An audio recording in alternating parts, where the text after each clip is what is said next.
سلام، خوش اومدید به چنل ما. آره خیلی خوش اومدید به چنل ما. امروز اومدیم با یه ترک دیگه از لئو عزیز، قفلیم رو لئو فعلا. آره. بعد از اون آهنگی که ازش گوش دادیم اسمش سرنوشت بود که خیلی هم خفن بود، الان اومدیم روی آهنگ دیگهش بریم اون آهنگو با هم گوش بدیم ببینیم که چطوریه. بریم این ویدیو رو با هم ببینیم. Let's go لئو.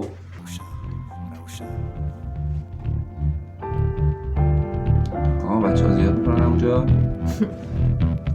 لئو. چرا تو تیز میای و تیز میروی خانه خود؟ من که عاشقی چشمات شدم ای همسایه خوب. چه باحال، چه ریتم جالبی داره. چرا تو تیز میای تیز میروی خانه خود. یه چیز بگم؟ اینم آشنا؟ نه، حالت ببین کاملا با هم فرق دارن اینی که میگم، ولی وایب اونو میده تو. مثلا اونم یه سبکو میخونه، یه وایب میده، خب موزیکاش مختلفه. منو یاد احمد سولو میندازه. اونم چند تا مثلا آهنگ مختلف اصلا خونده بود ولی تماما یه وایبو میدادن، مثلا عشق و عاشقی و یه همچین حالتی. آره خب اینم سبکش اونجوریه دیگه بیشتر. آره. مثل پرندهی پل میزنی روی دلم، هر روز نگاه میکنم کیمه برای از لانه خود. ای خدا چه شد با من، مگر شدم دیوانه؟ خیلی من احساس میکنم باز این ای خدا چه شد که من دیدم چون این پروانه، از دوری ها نظارتش میکند چشم دلم تا نداند که دارد مرا هم سفر همسایه. بگو چی کار بکنم که شنوی حرفایم. چه جالبه آهنگش. همسایه برون برا که دلم تو رو میخواد هر ثانیه. آقا یه سوال عزیزم، این آشنا نیست برات؟ نه فعلا اون آهنگشی که گوش دادم الان احساس تبر زدم رو همه آهنگاش. نمیدونم ولی خیلی باحال. دیوانه تر میشم من، دیوانه تر با ماه نظر میکنم و محسی من هزار. بیگانه تر میشم من، بیگانه تر وقتی که دور میروی دور میشوی تاجی سرم. دیوانه تر میشم من، دیوانه تر با ماه نظر میکنم و محسی من هزار. مثلا بیگانه به زبون ما مثلا غریبه میشه، مثلا میگه غریبه تر میشم، غریبه تر، اینو میگم بیگانه تر. متوجهی؟ یه خورده مثلا کتابی دیگه. آره خیلی سلیس. بیگانه تر میشم من، بیگانه تر وقتی که دور میروی دور میشوی تاج سرم،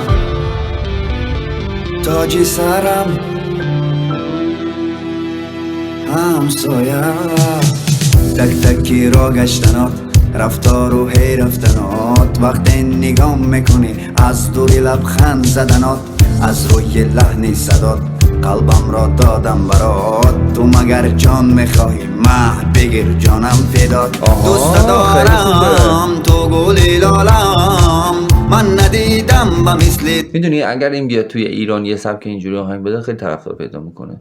مثل چیز هست آتیزادشون. نیسیکشو بگو. تو روی عالم این زمان کارش را کرد، او را از من جدا و مرا با غم مبتلا کرد. همسایه تو مگر کوری که نمیبینی این دردهایم؟ او همسایه مگه تو کوری نمیبینی دردهایم رو؟ واقعا مگه کوری این بچه داره اذیت بشه؟ جمع را تنها گذاشته رفتی. چقدر غم داره تو آهنگاش. تو ترک این کوچه کردی و موندی تنهایم، یعنی دیگر بر نمیگردی. دیوانه تر میشم من، دیوانه تر با ماه نظر میکنم و محسی من هزار. بیگانه تر میشم من، بیگانه تر وقتی که دور میروی دور میشوی تاجی سرم. دیوانه تر میشم من، دیوانه تر با ماه نظر میکنم و محسی من هزار. بیگانه تر میشم من، بیگانه تر وقتی که دور میروی دور میشوی تاجی سرم، تاجی سرم، تاج سرم. احساس میکنم میتونه اینم از لئو همسایه. خیلی آهنگاش دردناکه بچه‌ها. میتونه تکراری باشه. یعنی که مثلا گوش دادیم نه که مثلا بیسش. ریتمش آره. مثلا یه آهنگ دیگه باشه، کاور یه آهنگ دیگه باشه. آره میتونه ولی خب ولی خیلی باحال بود. ولی باز من اون سرنوشت خیلی بیشتر از این دوست داشتم. سرنوشت